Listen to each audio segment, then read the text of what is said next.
நடந்துட்டாலும் கால் காசு கமசங்கப்பான் அலிக்கு நடை நடந்தா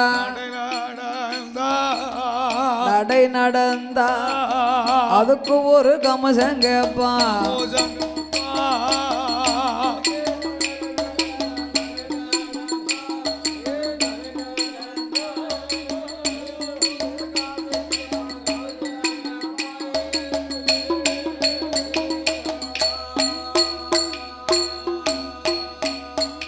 எப்பச்சப்பு கொடம் எடுத்து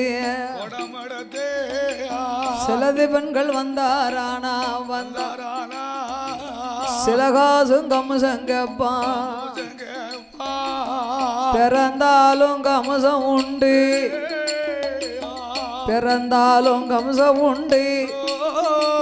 மக்கள் இறந்தாலும் கம்சம் உண்டு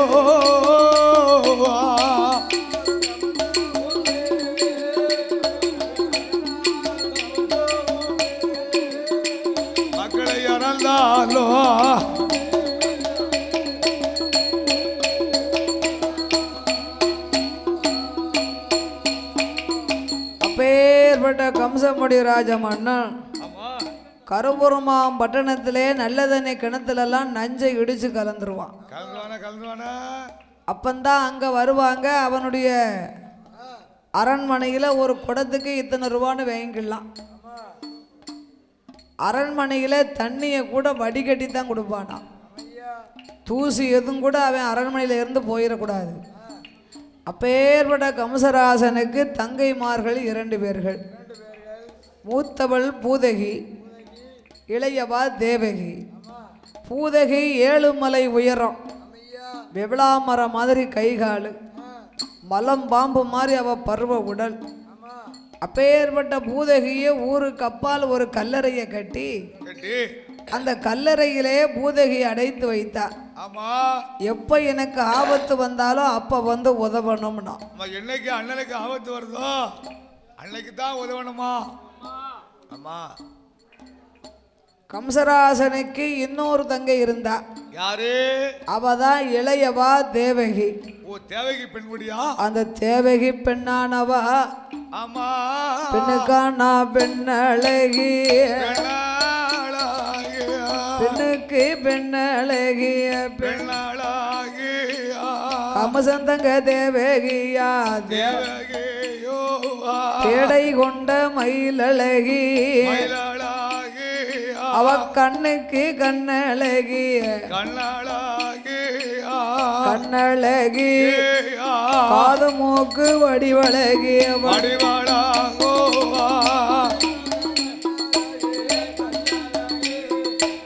கண்ணாளாகி காது மூக்கு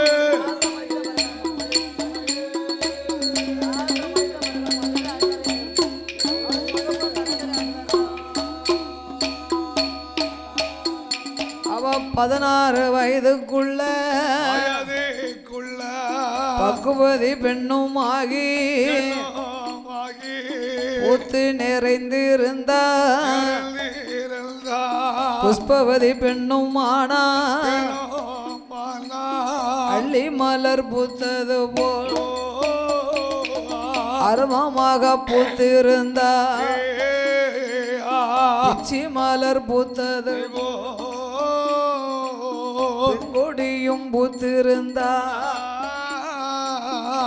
கரும்பு பூத்தது போ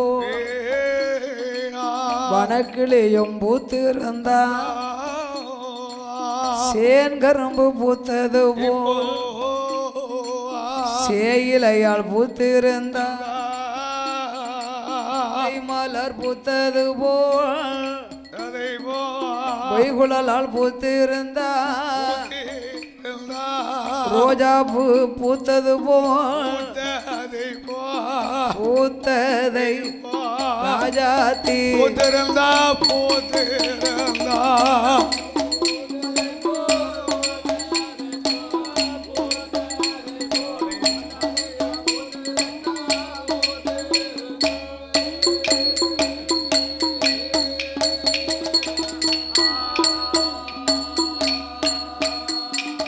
அப்படி ஆளாக இருக்கும் கம்சன் தங்கை தேவகி அழகு நிறைந்த பெண்ணாக அம்சத்தோடு இருக்கின்றார்.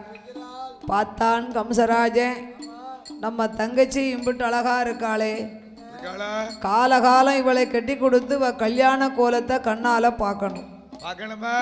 அவன் கல்யாணம் பண்ணி கொடுக்கணும்னா அந்த காலத்துல பெண்ணை தேடி மாப்பிள்ளை வருவாங்க. சரி, நம்ம தங்கச்சியை வந்து பெண்ணு கேட்டு வழியை யாரும் கல்யாணம் முடிக்கக்கூடாது. மாப்பிள்ளைய நம்ம தேடி போகணும். எதுக்கு எடுத்தாலும் மாத்தி மாத்தி தான் யோசிக்கான். அப்படி ஆமா, அதனால மாத்தி மாத்தி யோசிக்காரோ. அந்த காலம் மாப்பிள்ளையெல்லாம் பொண்ணை தேடி போனோம், மாப்பிள்ளை தேடி போனோம். மாப்பிள்ளை கிடைச்சா பொண்ணு கிடைக்காது, பொண்ணு கிடைச்சா மாப்பிள்ளை கிடையாது. அந்த காலம் பொண்ணுக்கு தட்டுப்பாடு தான், மாப்பிள்ளைக்கும் தட்டுப்பாடு தான். மாப்பிள்ளை சுத்தமா கிடைக்காது. ஆமா, அப்படியே மாப்பிள்ளை கிடைச்சாலும் பொண்ணுக்கு ஊரு ஊரா அலையணும். அப்படியே போய் பார்த்தாலும் அந்த பொண்ணுக்கு பொருத்தம் அமையாது. 5 பொருத்தம் இருக்கும், இல்லாட்டா 6 பொருத்தம் இருக்கும். அந்த 11 பொருத்தம் வருமா? வராது. இப்ப பார்த்தோம்னு வச்சுக்கோங்க, கம்சன் தங்கை தேவகி பெண்ணானவளை மாப்பிள்ளை பார்த்து கட்டி கொடுக்கணும்னா அரண்மனைக்கு ஓவியரை கொண்டு வந்தார்கள். அந்த காலம் இப்படி கேமரா மூலியமா போட்டாலும் எடுக்க முடியாது. ஒரு பெண்ணை போட்டா வரையணும்னா ஓவியரை கொண்டு வந்து போட்டா வரைவாங்க. அப்படி அரண்மனையில ஓவியரை வரவழைத்து 4 ஓவிய போட்டோ வரைய சொன்னான். தேவகி போட்டோவே 4 மந்திரி கையிலே கொடுத்து, மந்திரிமார்களே நாங்க 4 யானை வச்சுக்கோங்க, 4 யானை சுமந்த பொன்பொருளையும் வச்சுக்கோங்க. என் தங்கச்சிக்கு ஏத்த மாப்பிள்ளை 8 நாளைக்குள்ள வரணும்னா. மாப்பிள்ளை எப்படி இருக்கணும்? தண்டிக்கு தரமாக பொண்ணுக்கு பொருத்தமான மாப்பிள்ளையா இருக்கணும். ஆளு கருப்பாவும் இருக்கக்கூடாது, சிவப்பாவும் இருக்கக்கூடாது. வளர்ந்த மாப்பிள்ளையும் ஆகாது, கட்ட மாப்பிள்ளையும் ஆகாது. தண்டியாகவும் இருக்கக்கூடாது, ஒல்லியாகவும் இருக்கக்கூடாது. அப்படி மாப்பிள்ளைய போய் பார்த்துட்டு வாங்க 8 நாளைக்குள்ள. மாப்பிள்ளை வளர்ந்த மாப்பிள்ளை ஆகாது, இருக்கக்கூடாதான். கட்ட மாப்பிள்ளை ஆகாதான், கருத்த மாப்பிள்ளை ஆகாதான். சிவப்பு ரொம்ப கருப்பா இருக்கக்கூடாது, ரொம்ப சிவத்த மாப்பிள்ளை இருக்கக்கூடாது. அப்ப நம்ம எந்த நாட்டை போய் பார்க்க? பொன்னிறம். அப்படி ஒரு மாப்பிள்ளைய பார்க்கறோம்னா எங்க போகலாம்? சேர நாட்டுக்கு தான் போகணும். சேர நாட்டில் வந்து ஒரு மாப்பிள்ளைய பார்த்தாரு. மாப்பிள்ளை ரொம்ப ஆளு சூப்பரா இருக்காரு. மாப்பிள்ளை வந்தவங்களை வான்னு கேட்க மாட்டாரு. கண்ணு தெரிஞ்சா தானே ஆள் தெரியும். அதனால இந்த மாப்பிள்ளையும் ஆகாதுன்னா. சரி, அடுத்து சோழ தேசத்துக்கு வருகின்றார். வடநாட்டுக்கு. அதை விட ஒரு அழகான மாப்பிள்ளைய பார்த்தாரு. தம்பி உங்க பேர் என்ன? நான் நேத்தே சாப்பிட்டேன். அப்படியா? காது கேட்கலவளுக்கோ? நேத்தே சாப்பிட்டேன். இவரு காது சரியா கேட்க மாட்டேங்குது. இவரு கொண்டு போனா நம்ம பீக்கர் 2 அவுட் ஆக்கிடுவாரு. என்னத்த பீக்கர். அப்ப நம்ம நாடு பாண்டிய நாடு. இந்த பாண்டிய நாட்டில் கருப்பா இருந்தாலும் மாப்பிள்ளை கலையா இருப்பாங்க. கருப்பெல்லாம் கட்டி வைரோம் அப்படின்னு சொல்லுவாங்க இல்லையா? அதனால பாண்டிய தேசத்திலே வந்து மாப்பிள்ளைய பார்த்தார். சரி, ஒரு பக்கம் மாப்பிள்ளைய பார்த்தா கை கால் ஊனமா இருக்கு, இல்லைன்னா வாய் ஊமையா இருக்கு. அதனால இந்த மாப்பிள்ளையும் நம்ம கொண்டு போனோம்னா கம்சன் நம்ம கைகால ஊனமாக்கிறப்படாதே அப்படின்னு பயந்து கம்சனோட கோட்டைக்கு மந்திரியும் ஓடி வந்து, ஐயாவே கம்சமன், உங்க தங்க தேவகைக்கு மாப்பிள்ளைய தேடியல் போகாத பாராத தேசமல்ல.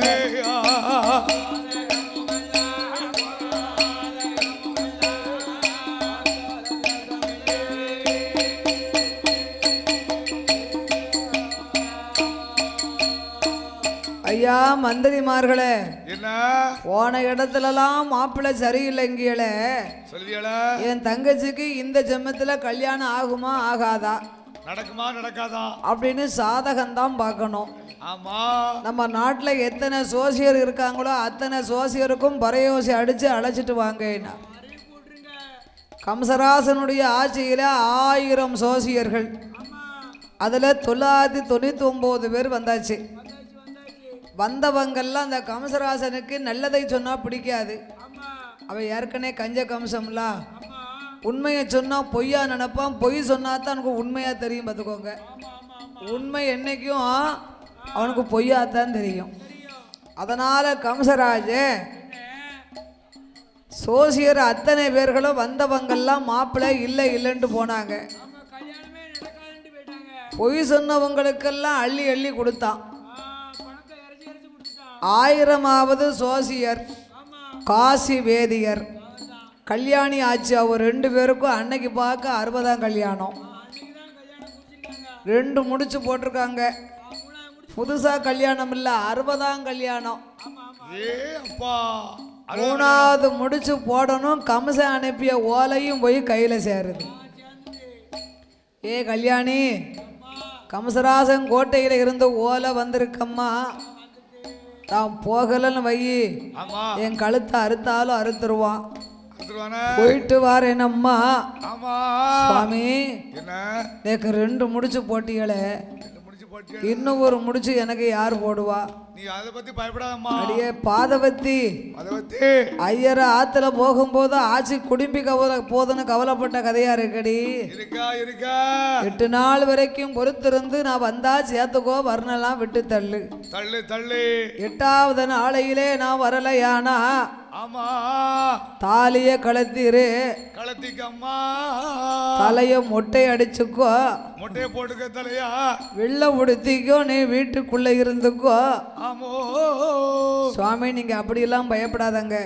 சொல்லக்கூடாதுல. சூரியன் உதிப்பது பொய்யானா சொல்லும் ஜோசியமும் பொய்யாகும். ஆமா.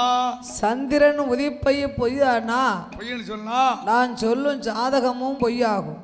சரி, போயிட்டு வாங்கன்னு பஞ்சாங்கத்தை எடுத்து கொடுத்து வழி அனுப்பினா. காசி நல்ல வேதியரும் கம்சனோட கோட்டைக்கு தான் பாப்பானோ ஓடி வந்து தேவகிய ஜாதகத்தை திறமையா பார்க்காரே. வேதியரும் பார்க்கும் போது ஐயாவே கமசமண்ணா, அஞ்ச வேண்டாம் அலைய வேண்டாம், எண்ணி 8 நாளைக்குள்ள உங்க தங்க தேவகைக்கு தேவகைக்கு மாப்பிள்ளை வருவார் ஐயா, வருவார்.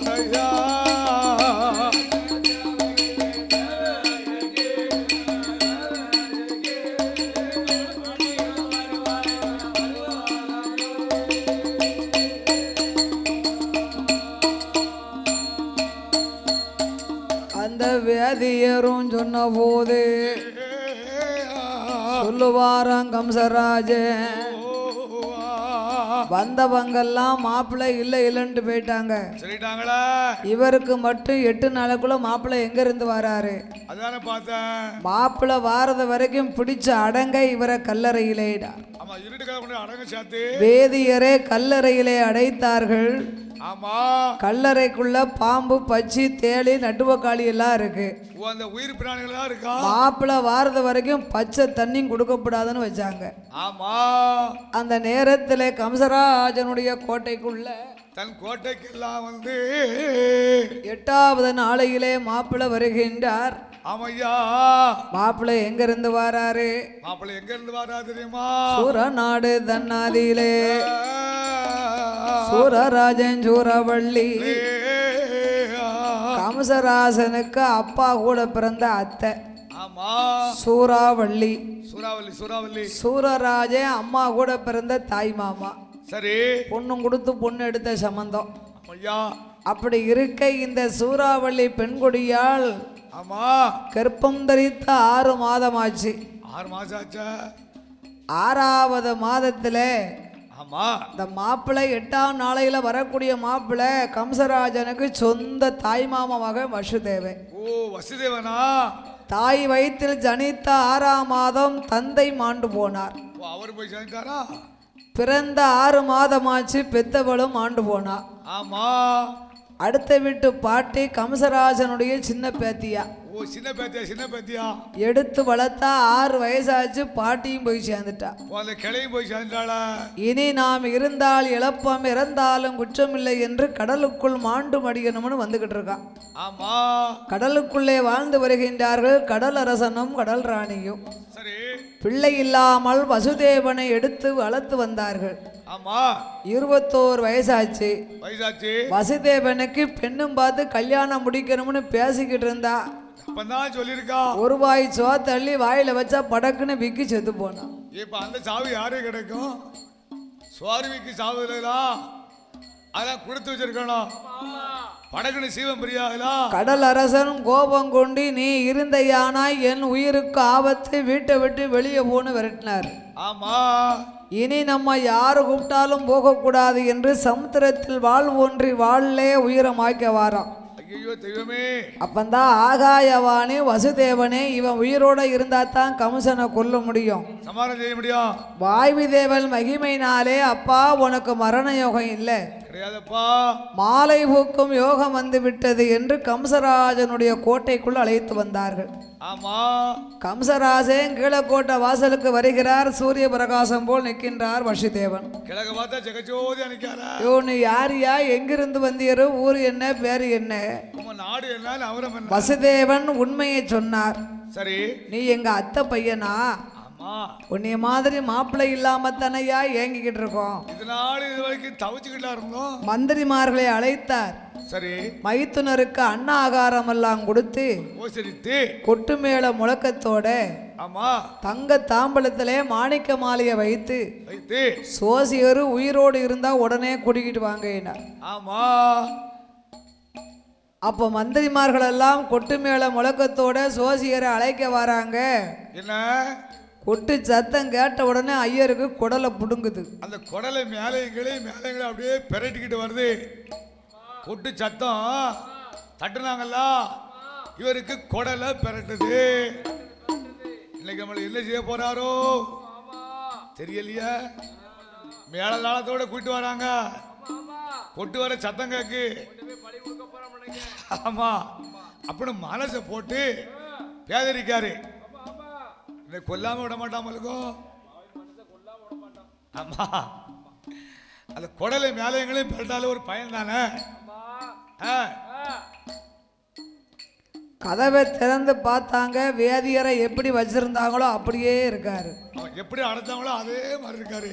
ஐயா, இந்த மாணிக்க மாலையை கழுத்திலே போட்டு கம்சராசன் உண்மையை அழைத்துட்டு வர சொன்னாரு. ஆமா. அப்போ மாலையை வாங்கி கழுத்துல போடும்போது ஐயர் நினைக்காரு, என்ன பூலோகத்திலே சிவனுக்கு அதிகாலையில் 5 மணிக்கு அருணன் உதிக்கும் போது அதிகாலை காலையில பொங்கல் சிவன் பானை பொங்கல் இட்டு செங்கிடா பலி கொடுப்பாங்க. ஆமா. அது செங்கிடாவா பிறந்ததுனால செவ்வரளி மாலையை போட்டு வெட்டுவாங்க. வெட்ட போறாங்களா? நான் மனுஷனா பிறந்துட்டேன், ஆமா, அதனால இந்த மாணிக்க மாலையை போட்டு என்னை வெட்ட போறானோ என்று மறையோன் எண்ணிக்கொண்டு மாலையை கழுத்திலே போட்டார். உயிர் குறைஞ்சு போச்சு. கம்சனோட கோட்டை கீதா வேதியரும் வாராரே. ஐயாவே கம்ச மன்னா, ஐயா மாப்பிள்ள வந்துட்டாரா? ஐயா மாப்பிள்ள வந்துட்டாரு. சரி. ஏன் நீங்க நடுக்கத்துல நிக்கிய? எதுக்கு எதுக்கு? இல்ல 8 நாளுக்குள்ள வரலன்னா என் மனைவி என்னை உயிரோட வச்சுக்கிட்டே தாலியை கலத்திடுவா. ஐயா தலையா மொட்டை அடிச்சுக்கிடுவா. பயப்படாதரோ. சரி. ஆட்சிக்கு நான் ஆள் விடுத ஐயர் இருக்காருன்னு மனசை தேத்திக்கோங்க. 8 நாளுக்குள்ள கல்யாண ஏற்பாடெல்லாம் செய்து என் தங்கைக்கும் வசுதேவனுக்கும் திருப்பூட்டி நீங்க கல்யாண சாப்பாடை சாப்பிட்டு போங்க. ஆமா, அப்படியே ஆகட்டும் என்று 56 தேசங்களுக்கு அறிக்கை கொடுத்தான் கம்சராஜன். ஆமா கல்யாண தேதிகளை நாள் குறித்து நாளெல்லாம் குறித்து என் தங்கை தேவகி கல்யாணத்துக்கு 56 அரச மன்னர்கள் வரணும். கூட்டமும் நாட்டமும் வரணுமே. வரக்கூடியவங்க ஆணையில வரக்கூடியவங்க ஆணைக்குள்ள தீனி கொண்டு வரணும். சரி. குதிரையில வரக்கூடியவங்க குதிரைக்குள்ள தீனி கொண்டு வரணும். அவன் சேர்த்து கொண்டு வந்து கொள்ளணும். ஒட்டகத்துல வரக்கூடியவங்க ஒட்டகத்துக்குள்ள தீனி கொண்டு வரணும். ஆமா. வெத்தலை பாக்கு சுண்ணாம்பு அடக்கத்தோட இங்க எல்லாரும் வரணும்னா வெத்தலை பாக்கு சுண்ணாம்பு பாயிலோட சேர்த்து கொண்டு வந்துடணும். கமுசங்கோட்டையில கல்யாணம் முடிஞ்சதுக்கு அப்புறம் வெத்தலை பாக்கு செலவழிப்பாங்க, அது கிடையாது. அது கிடையாதோ? காப்பி கலரு சோடா எதுவும் கிடையாது. ஆள் ஒண்ணுக்கு 1001 மொய் வைக்கணும். இந்த வந்த மக்கள்லாம் திருநாறு பூசி ஆளுக்கு ஒரு கவர்ல வைக்கணும். இப்பமெல்லாம் 100 ரூபா, அப்பவும் ரொம்ப வைக்க மாட்டாங்க. 15 ரூபா, 5,000 ரூபா, 11 ரூபா. அந்த 11 ரூபா தாண்டி வந்து 15 ரூபா வந்துச்சு. அதுக்கு பிறகு 21 ரூபா வச்சாங்க.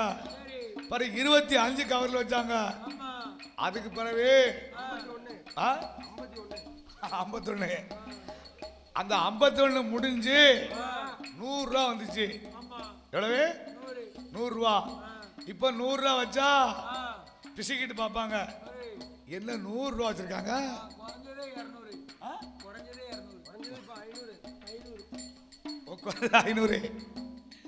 500 கொஞ்சம் வைக்க முடியாதுல. நோட்டும் பேனா வேணுமாயா? மொய் பண்ணத அப்புறம் எழுத. அவன் அன்னைக்கு ஒரு 200 ரூபாய் செஞ்சிருக்காரு. ஆமா அப்படிங்கலாம். அப்ப அந்த காலத்தை மொய் பணம்னா அவ்வளவுதானே செய்யணும். வரக்கூடியவர்கள் ஆள் ஒண்ணுக்கு 1001 பொற்காசு. ஆமா. சாப்பாடு கையில கொண்டு வந்துடணும். அப்படியா?